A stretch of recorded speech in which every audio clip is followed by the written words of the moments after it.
Terima kasih yang hadir, yang check in. Terima kasih banyak.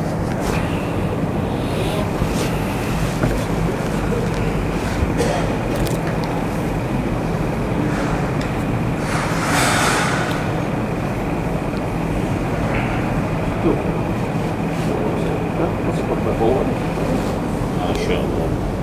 Tapos na kayo nito? Blanco lah.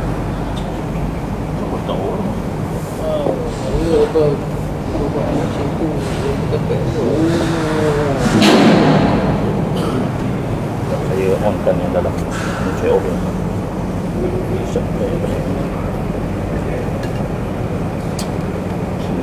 Cuci kapek kapek ni. Oh.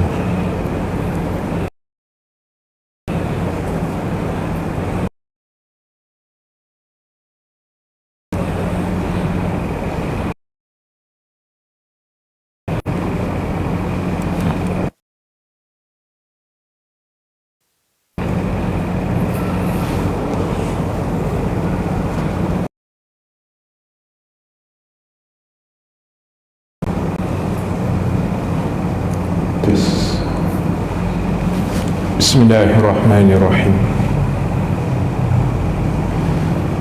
Assalamualaikum warahmatullahi wabarakatuh. Al-Fatihah. A'udzubillahi minasyaitonir rajim. Bismillahirrahmanirrahim. Alhamdulillahi rabbil alamin. Ar-Rahmanir Rahim. Maliki yaumiddin.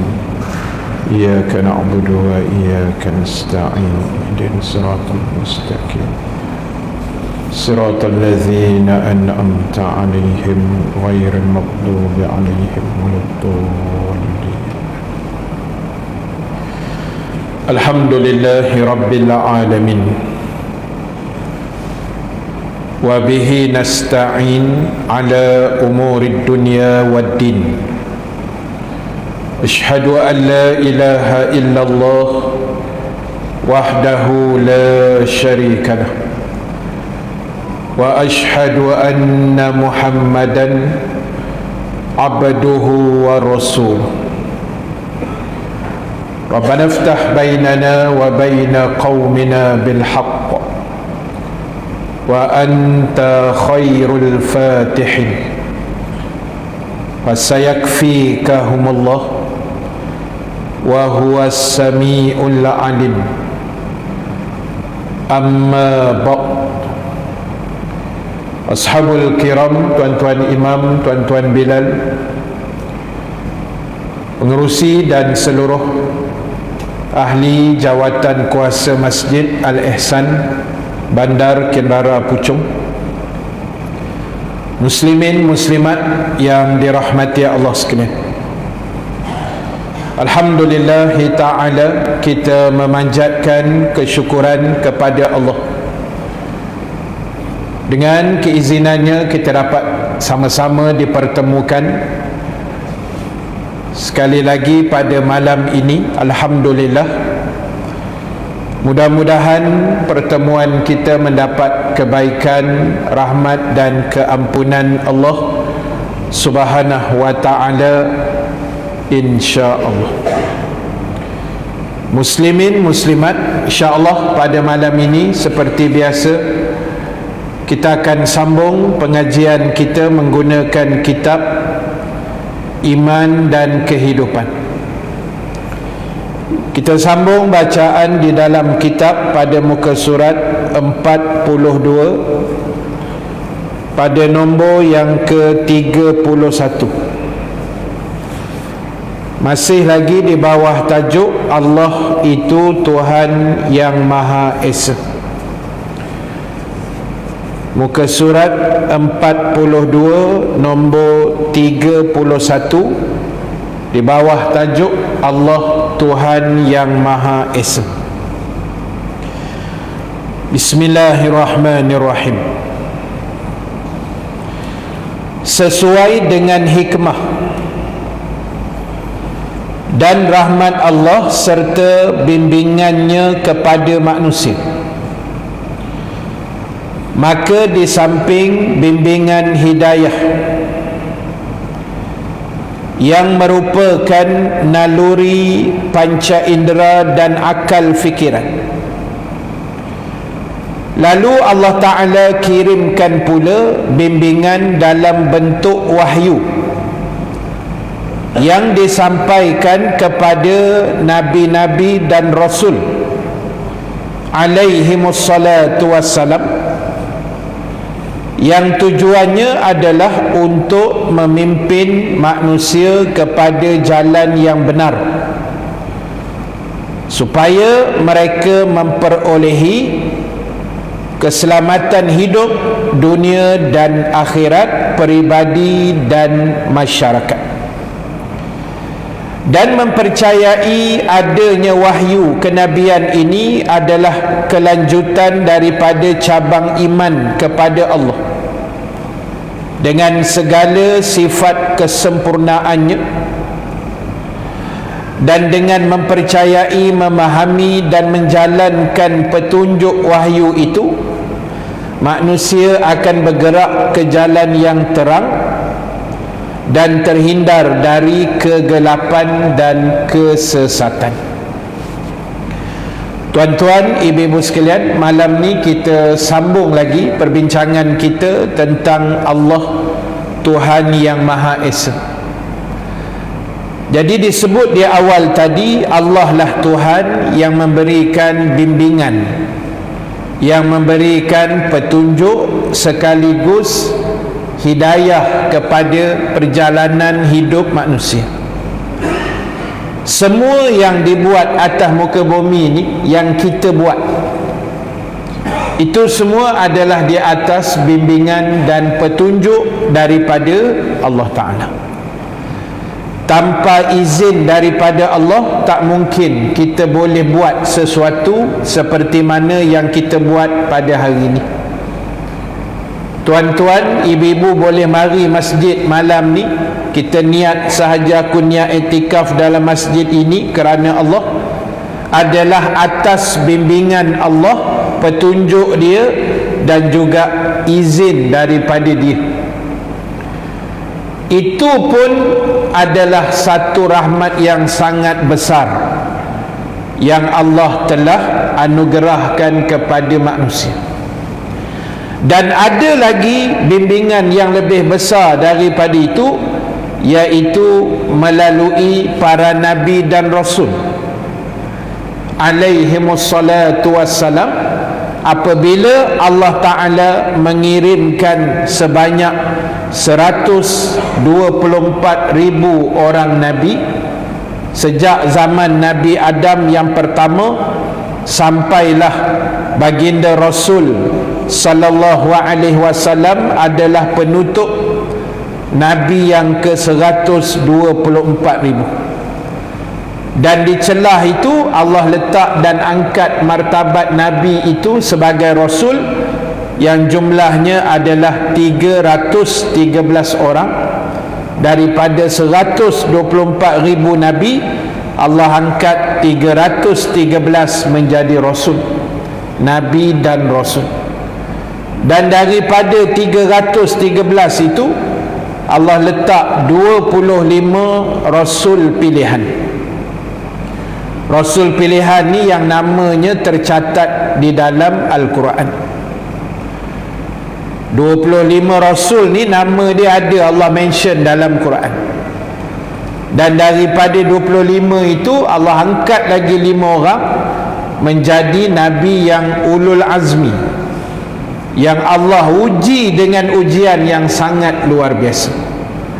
Jadi tuan-tuan, kita beruntung kerana kita duduk di atas kertasnya sebagai umat Nabi Muhammad sallallahu alaihi wasallam. Sebab di sana ada riwayat-riwayat yang menceritakan kecemburuan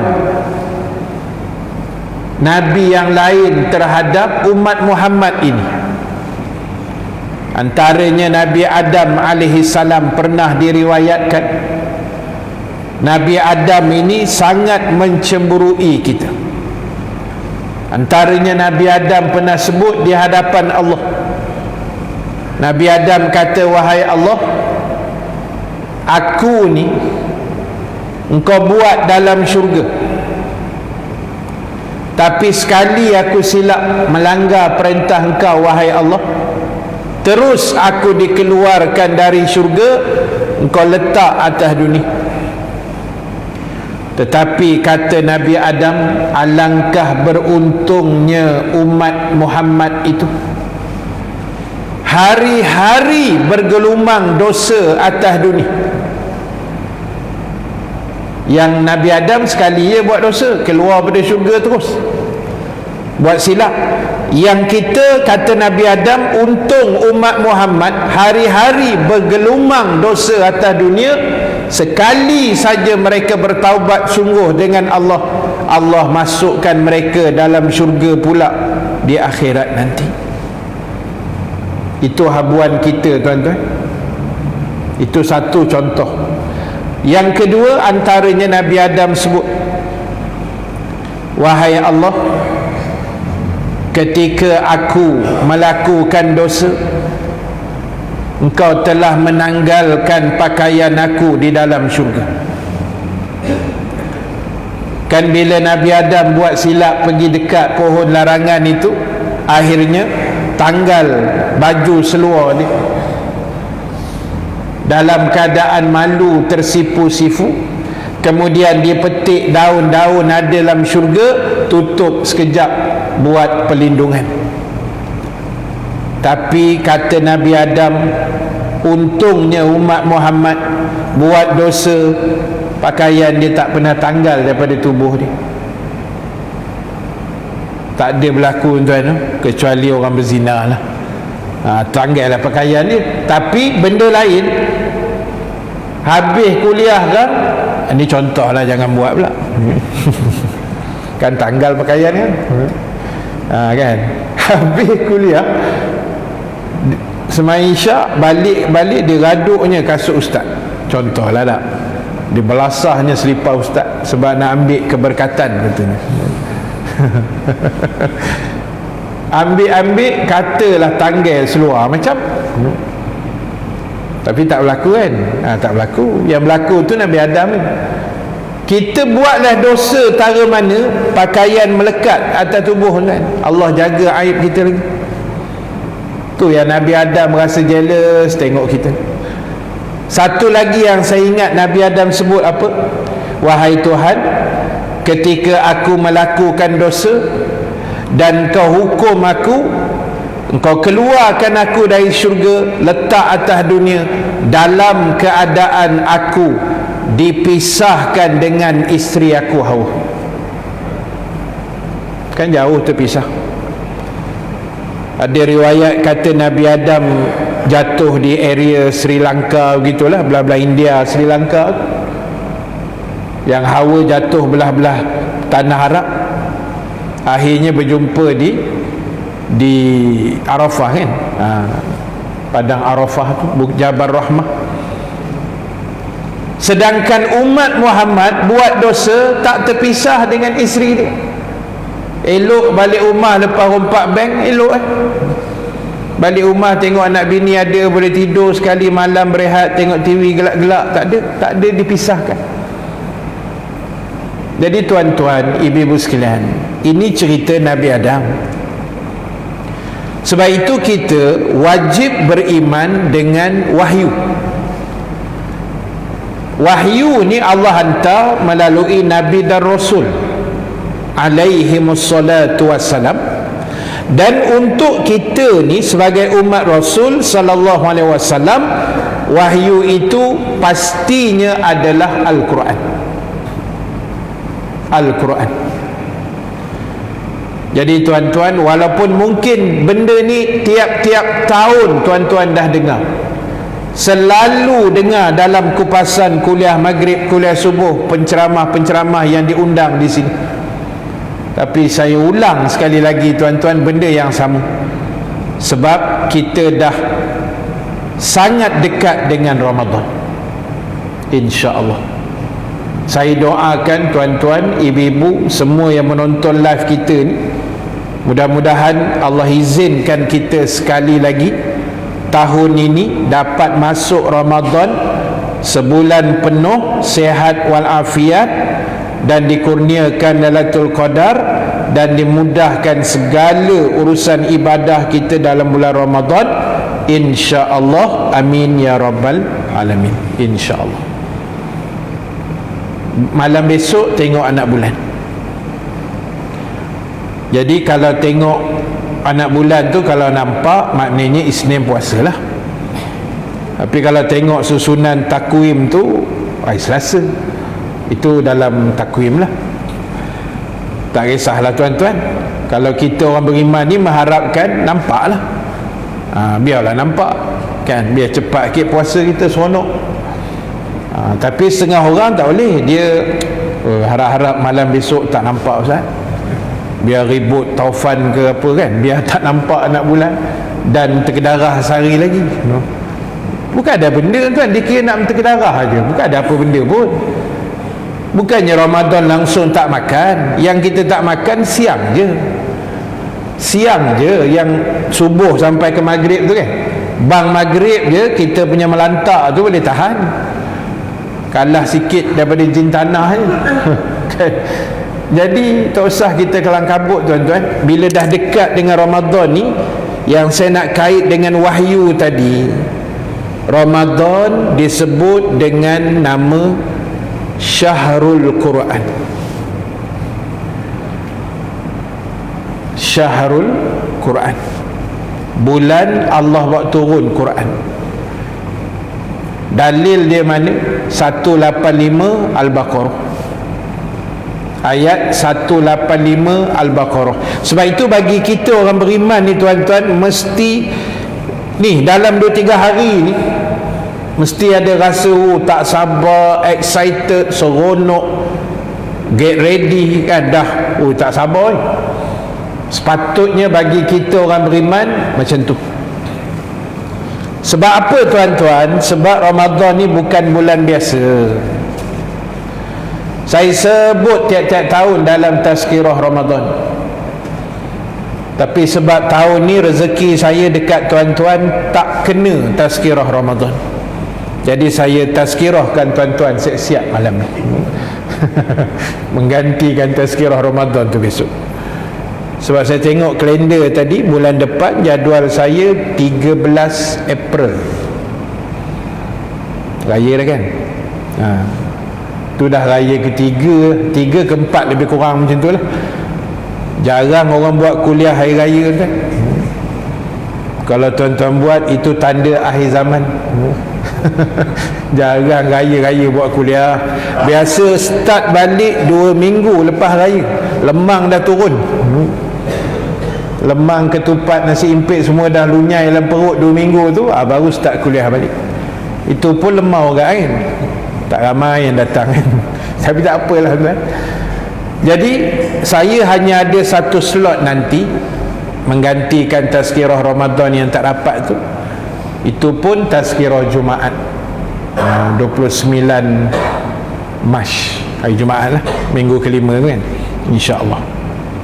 Jadi tuan-tuan, saya sebut tiap-tiap tahun kita buka Quran 30 juzuk tu, 114 surah. Tuan-tuan selak selai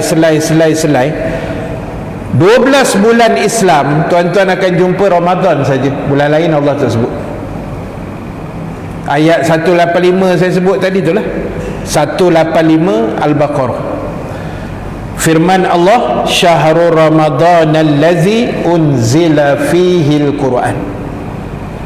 Allah sebut sebiji tuan-tuan, Syahrul Ramadan, dan pada bulan Ramadan lah mula diturunkan ayat-ayat suci Al-Quran.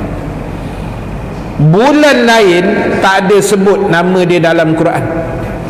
12 bulan Islam, daripada Muharram bulan pertama, Ramadan bulan 9, sampailah Zulhijjah bulan 12, tak ada sebut kecuali Ramadan sahaja. Menggambarkan kepada kita, kata ulama-ulama tafsir, itulah hebatnya Ramadan, sehingga nama dia seorang saja Allah sebut dalam Quran, bulan lain tak ada. Jadi tuan-tuan, bulan Ramadan mula diturunkan Al-Quran. Jadi Ramadan dengan Quran tak boleh dipisahkan. Walaupun saya tak suruh, tapi saya percaya Ramadan semua orang akan baca Quran tanpa disuruh. Apatah lagi kalau ustaz membebel tiap malam, kita akan baca juga. Tapi orang akan baca kan? Sebab itu memang bulan dia. Kalau Ramadan tuan-tuan tak baca Quran, itu sangat pelik bin ajaib. Memang pelik. Kalau bulan lain macam sekarang ni tak baca, itu macam biasa-biasa je kan. Tapi kalau Ramadan tak baca Quran, oh itu macam pelik benar, nampak kaya pelik tuan. Jadi tuan-tuan, saya nak pesan sikit je bab Quran ni tuan-tuan, bacalah. Saya cerita dalam beberapa kuliah saya yang lepas, saya baca satu artikel baru ni dalam satu news online. Kisah satu orang pakcik ni, Allah bagi dia hidup, orang Melayu kita, orang Negeri Sembilan kalau tak silap saya. Umur dia 103 tahun. 103 tahun. Jadi bila wartawan tanya apa rahsia pakcik boleh panjang umur gini, dia jawab, saya sejak muda, sejak zaman remaja, sejak muda lah, bujang-bujang dulu, saya tak pernah tinggal baca Quran. Itulah rahsia dia, dia kata. Allah izin begitulah. Dan saya baca Quran 3 kali sehari, kata pakcik tu. Kita 3 kali sehari minta ke darah, bukan baca Quran. Sarapan pagi, lunch dengan dinner kan. Gitu kita 3 kali sehari lah. Tapi bukan baca Quran, minta ke darah je. Pakcik tu baca lepas subuh, lepas asar, lepas maghrib 3 kali. Dan dia dah khatam Quran sampai umur 103 tahun ni tuan-tuan, lebih pada 100 kali. Kita dengar rasa macam ya Allah kan, malu kita kan, rasa macam weh jauh betul kita ni kan. 100 kali lebih lah dia khatam Quran. Dan lagi hebat, dia dalam umur dia macam tu, mata dia masih segar elok, tak pakai cermin mata. Pasal apa? Pasal hari-hari dia tengok ayat Quran, hari-hari dia tengok wahyu. Allah jaga mata dia.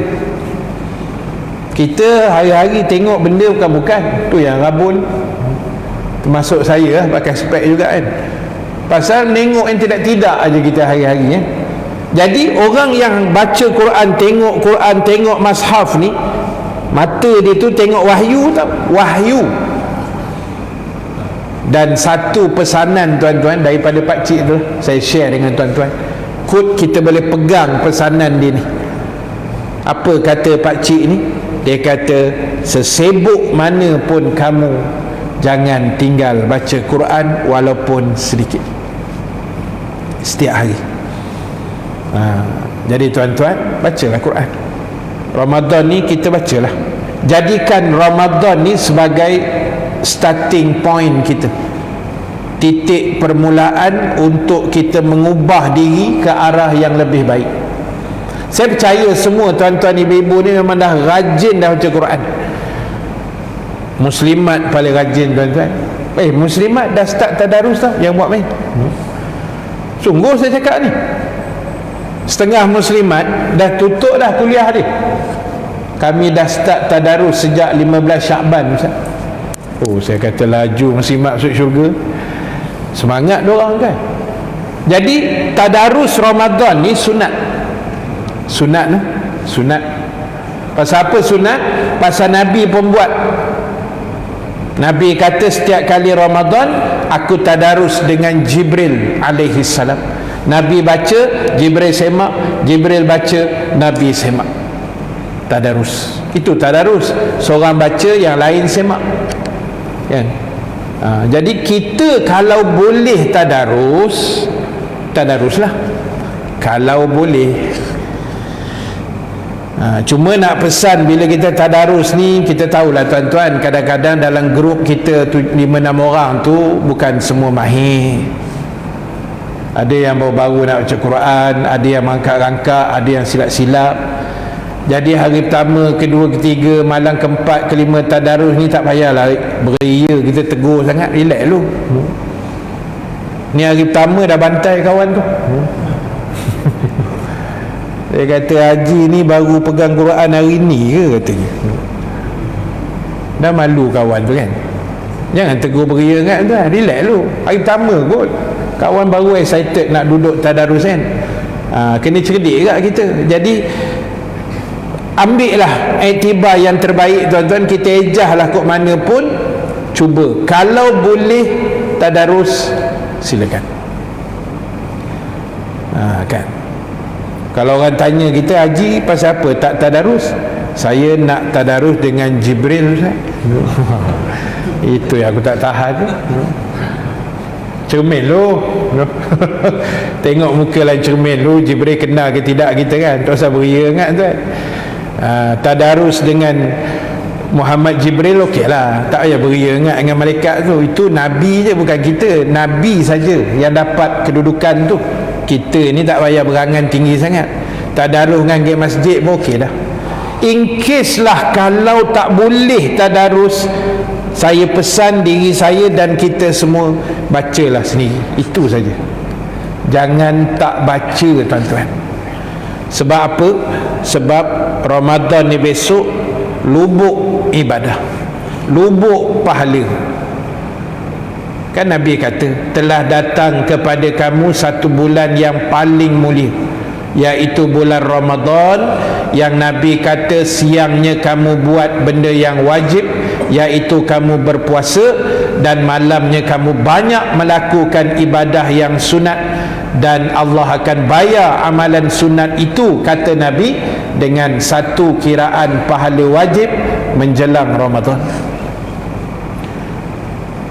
Malam ni kita isyak, kita semayang sunat isyak, ba'diyah, qabliyah, dapat pahala sunat aja. Tapi kalau malam ni Ramadan, pahala ba'diyah tadi bertukar jadi wajib, pahala wajib. Itu hebatnya Ramadan. Pahala, rahmat, keampunan, kebaikan, barakah, tuan-tuan tak payah sembang. Itu Allah susun. Tugas kita pulun, susun jadual elok-elok. Lepas subuh nak buat apa, sebelum sahur apa dia, sahur, lepas tu pergi masjid, balik sekali lagi baca Quran sikit, semain duha, begitu begini, petang selawat, petang asar juadah, bazar Ramadan, masuk kat tu. Nak cari mutabak kan, dengan roti bom tu. Roti bom tuan-tuan tu dahsyat orang Malaysia. Bom pun dia faham gitu kan. Itu yang tarawih tak pergi, dan meletup semua dalam perut ni kan. Jadi tuan-tuan, susun jadual elok-elok, insya-Allah Allah bagi kemudahan pada kita.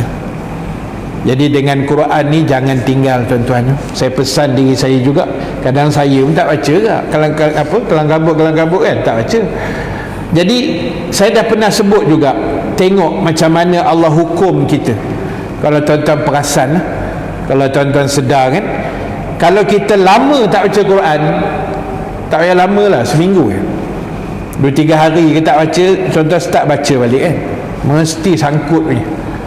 Dia akan tergagap lah, tersilap, sangkut, ada je tak kena kan. Pasal apa? Kita dah tinggalkan Quran tu 3-4 hari. Mesti punya Allah akan hukum kita tuan-tuan. So itu Quran ni kita kena jadikan sahabat baik kita tuan-tuan. Sebab itu saya kait dengan Quran malam ni. Sebab apa? Sebab wahyu tadi, kita wajib percaya, beriman dengan wahyu. Sebab wahyu ni dia akan bimbing kita dari kesesatan kepada jalan yang lurus. Dia akan hindarkan manusia daripada terus berada di ambang kesesatan. Na'udzubillahi min zalik. Sesat ni jangan buat main tuan-tuan. Kalau istilah Quran dia sebut sesat, itu maknanya orang yang sesat tadi akan dihumban ke dalam api neraka. Dia bukan cerita melawak-melawak, bukan. Jadi jangan main-main dengan istilah sesat dan kesesatan. Faqad dhalla dhalalan ba'ida. Banyak ayat Allah cerita pasal golongan-golongan yang sesat lagi menyesatkan. Sebab itu kita kena mengaji, kena kuliah, cari ilmu ni supaya apa? supaya kita terkeluar daripada landasan sesat. Biar kita duduk atas track yang betul, tuan-tuan. Duduk atas track yang betul, jalan yang lurus. Ini cabaran dia besar, cabaran dia banyak, tuan-tuan. Sebab itu Allah kirim Nabi Rasul, sebab Allah nak ajar wahyu. Allah nak ajar melalui Nabi Rasul, sampaikan pada kita macam mana gaya hidup yang sepatutnya. Itu yang pernah banyak kali saya cerita dulu kan, bila Nabi hijrah ke Madinah, selang sebulan dua lepas tu Nabi berjalan bawah kebun-kebun tamar yang sangat banyak di kota Madinah, dan Nabi tertarik dengan satu kawasan yang Nabi singgah. Nabi tengok atas pokok ramai sahabat yang sedang kawinkan benih pokok kurma tu. Nabi pun melangut, tengok tak berkelip. Tengok tu dalam keadaan yang agak lama, dan tengok tu dalam keadaan mulut Nabi diam, sepatah habuk pun Nabi tak bunyi apa-apa. Jadi sahabat yang tengah buat kerja atas pokok kawinkan benih pokok kurma A campur B tu pun dah jadi kelang kabut dah. Dia tengok Nabi kat bawah, apa hal Nabi intai-intai tak berkelip, lepas tu diam tak bercakap kan. Boleh ke kita buat kerja ni? Lepas tu Nabi jalan. Sahabat pun kejar Nabi. Wahai Rasulullah, pertama kami nak tanya pasal apa tengok lama sangat. Yang kedua, sahabat tanya Nabi, boleh tak kami buat kerja ni, kawin-kawinkan benih pokok kurma nak dapatkan buah yang lebih baik? Lalu Nabi jawab soalan pertama, sebab apa Nabi tengok lama? Sebab kata Nabi, benda tu aku tak pernah tengok. Dekat Mekah tak ada. Yalah, Mekah pokok kurma pun tak berapa nak ada kan. Yalah, kalau zaman dulu Allahu'alam, tapi kalau sekarang ni payah nak tengok pokok kurma kat Mekah. Dia tak sebanyak macam Madinah kan. Madinah subur dengan pokok kurma. Jadi Nabi kata, pasal aku tak pernah tengok, benda tu benda baru. So bila benda baru, lamalah kita Nabi tengok. Tuan-tuan mula-mula kahwin dulu, tengok tak bini kita? Lama tak tengok? Bukan tengok je, ikut ke mana pergi. Bini kita masak kat dapur, kita duduk kat meja dapur tengok bini. Pasal baru kahwin kan. Tengok tidur pun menghadap muka, bukan main kan, pasal baru. Tuan-tuan dah 40 tahun kahwin, macam mana rasa? Tengok lagi tak? Tengoklah.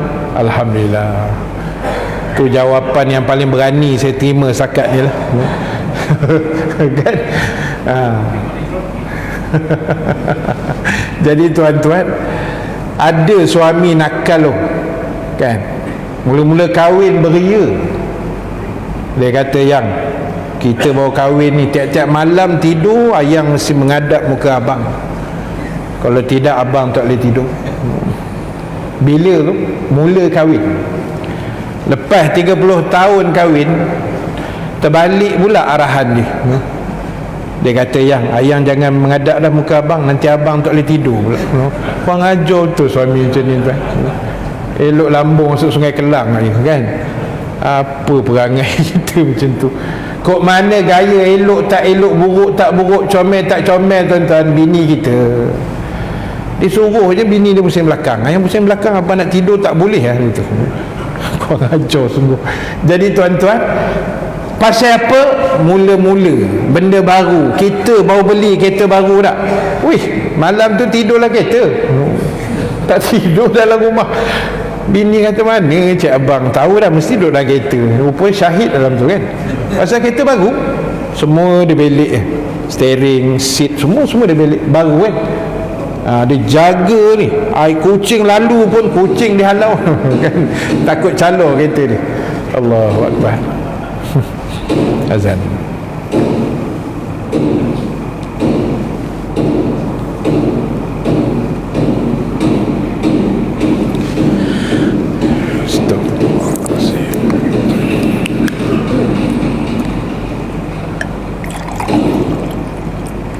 Bismillahirrahmanirrahim.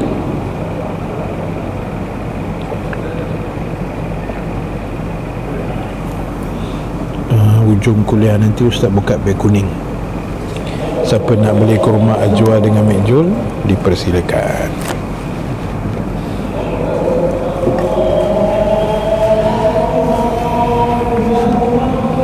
Allahu Akbar, Allahu Akbar.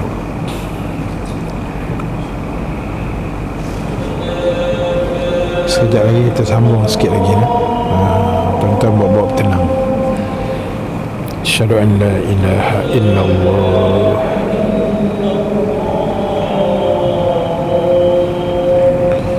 Asyhadu an la ilaha illallah.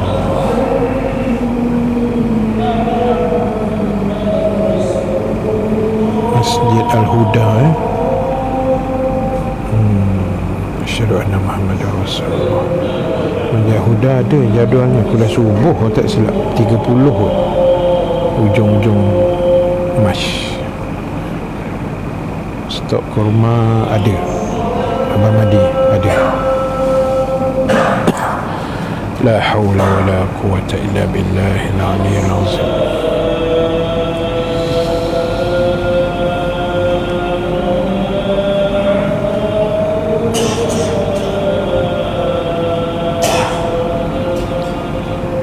La haula wala quwwata illa billahil aliyyil azim.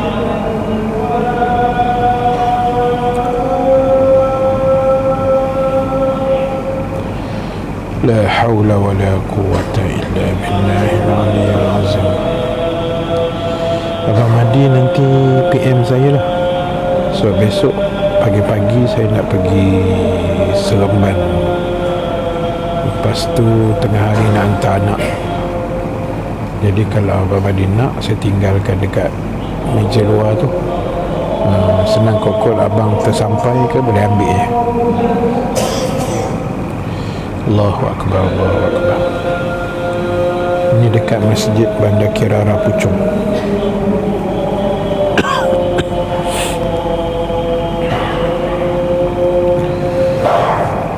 La ilaha illallah, Allahumma rabba hazihi da'watin tammah salatan qa'imah ati sayyidina Muhammadan al-wasilata wal fadila wa ba'asallah. Macam pernah tengok okay. Muslimin dan muslimat yang dirahmati Allah sekalian, InsyaAllah kita sambung sedikit lagi. Baik, jadi bila sahabat tanya pada baginda, itulah jawapan Nabi yang pertama.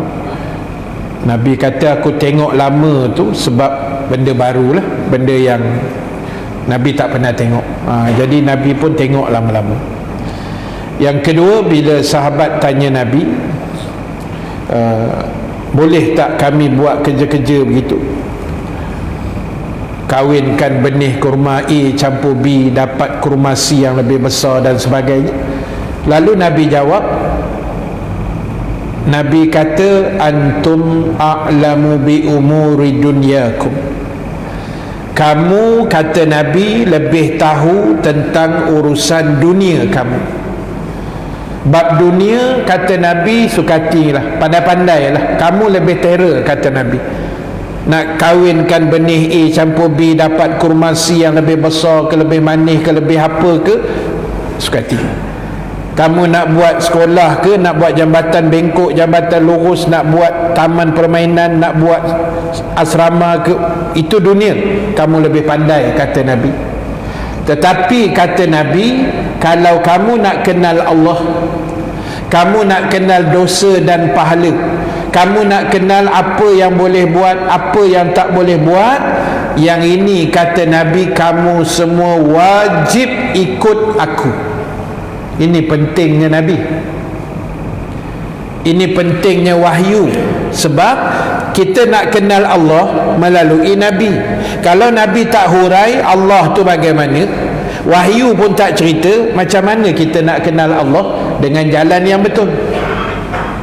Ini pentingnya kita beriman kepada wahyu, kepada kenabian, kerasulan, terutamanya Nabi kita Muhammad sallallahu alaihi wasallam. Dan saya tegaskan di awal tadi tuan-tuan, kita untung jadi umat Nabi Muhammad ini, yang dicemburui oleh nabi-nabi yang lain. Dan kita ni untungnya kita duduk di akhir zaman. Kita ni umat yang terakhir yang menghuni dunia ni, tetapi kita jadi umat pertama yang Allah bangkitkan di padang mahsyar. Dan kita akan jadi umat pertama yang akan membuka pintu syurga Allah. Nabi kata syurga hanya akan dimasuki oleh umat aku terlebih dahulu, kemudian baru umat yang lain. Besarnya kedudukan kita sebagai umat Nabi sallallahu alaihi wasallam. Sebab itu penting kita mengaji kuliah ni tuan-tuan, supaya kita ada ilmu, supaya kita tidak sesat dan seumpamanya. Baik, saya bacakan satu dua dalil dekat situ sebagai penutup kuliah kita pada malam ini. Firman Allah dalam Al-Baqarah 213, ayat 213, kanan nasu ummatan wahidah faba'asallahu an-nabiyyina mubashshirina wa munzirin wa anzala ma'ahumul kitaba bil haqq liyahkuma bainan nasi fi makhtalafu fi. Manusia itu asalnya adalah umat yang satu, yakni daripada keturunan Nabi Allah Adam alaihi salam. Lalu diutuskan Allah akan nabi-nabi membawa berita gembira dan menyampaikan peringatan. Ini tugas Nabi, mubasyirin wa munzirin. Tugas Nabi adalah memberi khabar gembira. Khabar gembira itu contohnya apa?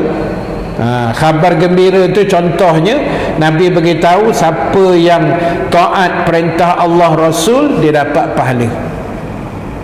Dan bila dapat pahala, Allah redha, dia ada peluang masuk syurga. Itu nama dia mubasyirin, memberi khabar gembira. Wa munzirin, memberi khabar yang menakutkan, peringatan-peringatan.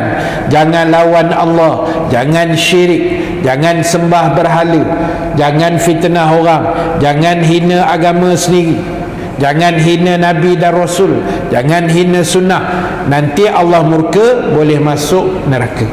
Itu inzar dipanggil, peringatan-peringatan. Kemudian diturunkannya bersama Nabi itu kitab dengan kebenaran, supaya dapat memberikan keputusan bagi mereka dalam perkara yang diperselisihkan oleh manusia. Itu dalil yang pertama. Dan satu lagi yang kedua saya nak ambil pada malam ini, surah Al-Hadid ayat 25. Laqad arsalna rusulana bil bayyinati wa anzalna ma'ahumul kitaba wal mizan liyaquman nasu bil qist. Sesungguhnya kami telah mengutuskan para rasul kami membawa keterangan yang jelas, dan kami turunkan bersama mereka kitab dan neraca, supaya mereka dapat berdiri tegak menurut keadilan yang sebenar-benarnya. Jadi Nabi Rasul ni bawa kebenaran, membawa keadilan untuk manusia. Sebab itu perlu dan pentingnya kita mengaji, tuan-tuan, khususnya dalam menghadapi orang kata persiapan Ramadan yang terdekat ini. Mesti ada ilmu. Kalau tidak, nanti tiap-tiap tahun itu je soalan yang sama. Korek hidung batal tak puasa, Ustaz? Ambil penat aku jawab lah. Kan? Jadi tuan-tuan, bila kita mengaji, kita akan tahu. Saya bagi contoh dah. Dalam mazhab Syafi'i kita, niat puasa kita kena buat tiap-tiap malam. Kalau Ramadan lah, tak, kita ceritanya Ramadan. Besok puasa, malam ni kita niat. Besok nak puasa, malam ni kita niat. Habis yang datang niat sebulan package tu mana datang Ustaz? Itu mazhab Maliki. Kita tompang. Itu mazhab Maliki punya, bukan Syafi'i. Syafi'i tiap malam kena niat. Jadi sebab takut terlupa ke, kelang kabut ke, tak ingat nak niat apa benda tak. Sebab orang Melayu ni bab niat ni dia complicated sikit. Padahal niat tu paling senang aja. Bab kata arwah Datuk Ismail Kamus, kita bangun sahur besok, tu dah kira niat puasa. Walaupun tak ada bunyi saut nawaitu saumarodin tu. Orang Melayu tak sebut nawaitu saumarodin, tak sah. Kan?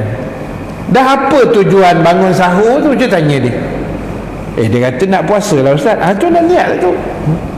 Apa yang complicated sangat? Mana ada orang bangun pagi pukul 4 terkedarah nasi saja-saja? Cuba jawab. Tak pernah dibuat dia orang, tuan-tuan. Pukul 4 orang tidur, bukan terkedarah nasi. Dah. Buat apa bangkit sahur? Pasal nak puasa tu. Apa yang susah sangat? Kan? Itu contoh ilmu. Satu lagi saya bagi contoh, tuan-tuan, sebab benda ni melibatkan kita juga. Sembahyang tarawih. Ini penutup kita malam ni. Sembahyang tarawih ni sunat muakkad. Sebab apa? Kita pesan dah, saya pesan diri saya dan kita semua, kalau boleh Ramadan ni tolong jangan saja-saja tinggal sembahyang tarawih. Jangan. Kecuali kita darurat, memang sakit tak larat, itu cerita lain lah. Tapi saja-saja normal, elok, sihat, walafiat, tak ada kemana hala ni, sembahyanglah tarawih. Berapa nak buat Ustaz? Buatlah berapa yang kita rasa nak buat. 8 pun boleh, 20 pun cantik. 8 atau 20 itu masing-masing. Jangan gaduh, jangan berbalah. Geng 8 jangan tuding jari dekat geng 20. Geng 20 pun jangan kata ke geng 8, tak payah. Kadang saya tengok kesian geng 8. Dia buat tarawih kan, sampai 8 dah doa kan, orang 8 balik kan. Yang geng 20 kat depan ni tak payahlah pandang belakang. Yang beria tengok untuk balik pasal apa? Sebab yang tuan-tuan tengok tu, saya ada sekali dalam tu. Sebab saya pun buat 8, jadi tak boleh tengok. Jadi bila kita tengok kan, macam seolah-olah macam kita ni, wah aku 20 kot, ni apa barang buat 8 dah, lebih kurang macam tu tak, perasaan tu. Jadi tak boleh tengok, tuan-tuan. Kesian geng 20, tiap-tiap tahun kena usah macam tu je. Sian, diorang nak balik pun dah malu-malu Allah dah kan. Biar je dia balik. Mungkin dia ada urusan, mungkin dia tak larat, sakit kaki, sakit pinggang, sakit otak, semua ada. Jadi biar dia balik. Kita nak teruskan 20, bismillah. Tak payah gaduh. 8 ke 20 tuan-tuan buat. Nak saya semangat 36 pun ada. Buatlah 36 rakaat kalau rajin lah. Kan? Jadi setengah tempat lagi canggih. Parking 2 side. Satu parking 8, satu parking 20. Itu lagi power, tuan-tuan. Senang. Kadang-kadang takut terhalang. Geng 20 halang parking 8 pun salah agak. Geng 8 nak balik dah. Kita duk terawih salawat, sana bunyi horn tak berhenti, kereta dah kena sangkut. Kan, contoh. Jadi banyak alternatif, tuan-tuan. Kita Ramadan kali ni jangan susahkan orang. Saya nak buat 20 tapi tak larat Ustaz, berdiri, duduk, apa ada masalah? Saya tak ada sakit apa-apa Ustaz, boleh sembahyang tarawih boleh duduk sebab dia sunat. Yang saja-saja tak boleh duduk ni sembahyang fardu. Sembahyang tarawih tuan-tuan saja nak duduk boleh, tapi duduk lah tepi-tepi, jangan belakang imam lah. Tinggi betul makam. Agak-agak sikit. Belajarlah fiqah pula kan, duduklah tepi-tepi biar cantik soft tu kan, contoh. Jadi tuan-tuan, kita tak larat ni, dah naik rakaat ke 10 ni kena duduk, tak apa, duduk, tepi duduk, semua duduk, sah. Betul, orang sebelah tengok haji macam sihat je, apa hal duduk. Dia cari pasal lah tu. Kata haji tak mengaji, haji diam-diam kan kena kan. Kan naik semangat antuah tu. Jadi tuan-tuan, mengaji bila faham kan senang nak buat ibadah. Dan satu kita nak pesan hukum dia, tuan-tuan, kita hanya boleh, dengar baik-baik, kita hanya boleh dan sah mendirikan solat sunat tarawih hanya selepas kita mesti selesai menunaikan solat isyak. Kita dah isyak dulu baru boleh buat tarawih. Kena ingat tu. Kadang-kadang ada orang dia mungkin dia tak faham kot kan, dia nak pergi dah tarawih malam tu, sakit perut, imam dah sembahyang isyak, dia sakit perut, pergi buang air lama, dah air tebu pun sebesin kan, jadi perut penuh lah sampai habis sembahyang isyak baru dia settle ambil sembahyang. Dia nak pergi isyak, dia tengok orang dah start tarawih, dia pun alang-alang tarawih je lah ustaz. Tak boleh, dia kena isyak dulu. Itu syarat dia tuan-tuan, kena tengok balik dah. In case kalau kita sembahyang jamak, kita musafir, kita buat jamak takdim, maghrib 7.30, kita dah jamak-jamak 7.50 dah selesai dah maghrib, ataupun pukul 8 dah lepas buka kita sembahyang jamak semua, pukul 8 dah selesai jamak takdim, boleh tak kita terus buat tarawih? Ada riwayat sebut boleh, tapi benda tu jarang jadilah. Jarang tuan-tuan musafir kat R&R buka puasa sembahyang jamak, lepas tu tuan-tuan tarawih seorang dekat surau tu. Jarang berlaku tuan. Yang ada start kereta terus jalan aja kan, tak tarawih terus malam tu. Alasan musafir. Cantik tuan kan. Jadi sebab tu kena mengaji biar kita tahu duduk hukum tu di mana, kan senang kan. Sebab itu saya doakan tuan-tuan semua dan semua yang menonton, insya-Allah sekali lagi mudah-mudahan Allah izinkan kita semua dapat mengecapi nikmat Ramadan sehari dua lagi, insya-Allah.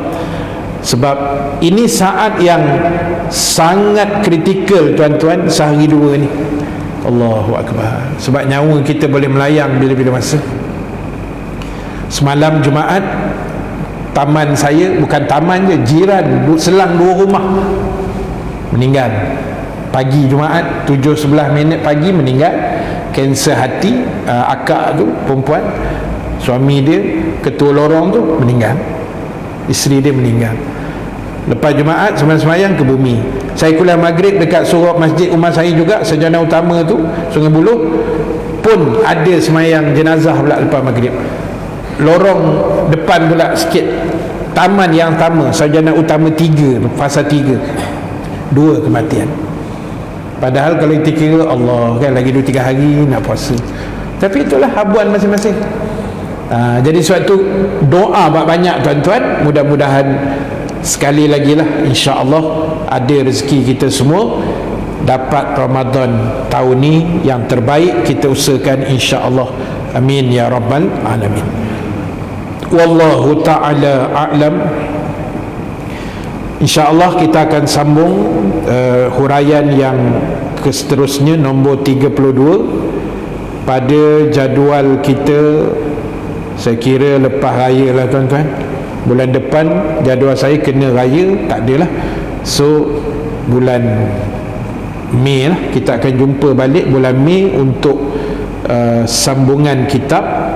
Dan insya-Allah kita ada satu lagi slot tazkirah Jumaat pada 29 Mac, Jumaat minggu yang kelima nantilah, insya-Allah.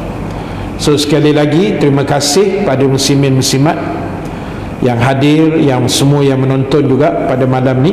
Mudah-mudahan ada manfaat, ada kebaikan yang Allah beri pada kita. Dan sebelum kita tangguh, seperti biasa saya minta izin 2 perkongsian ringkas. Yang pertama, kutipan tabung kebajikan seperti biasa, dan pembinaan tahfiz Al-Khairiyah Kampung Sungai Pagi Berang yang dah hampir 75% siap. InsyaAllah kita sedang bina kuarter guru lah, 1.4 juta. Dan tabung saya letak dekat pintu keluar tu, bahagian dalam situ pun ada QR code, tuan-tuan nak scan apa semua boleh lah. Terima kasih banyak atas sumbangan tuan-tuan. Dan yang kedua, malam ni saya bawa juga sedikit jualan macam mana biasa. Cuma malam ni tak banyak sangat. Produk dia ada 2-3 jenis. Yang pertama kari puff frozen tu lah, yang kentang tu, yang sedap tu, RM8. Yang kedua kita ada kurma ajwa Alia Premium. Yang ini satu kotak RM20 saja, 250 gram. Dia lembut dan macam lembat-lembat sikit lah. Dia bukan jenis kering dan keras, bukan. Saya pilih yang terbaik, yang lembut punya. Memang sedap.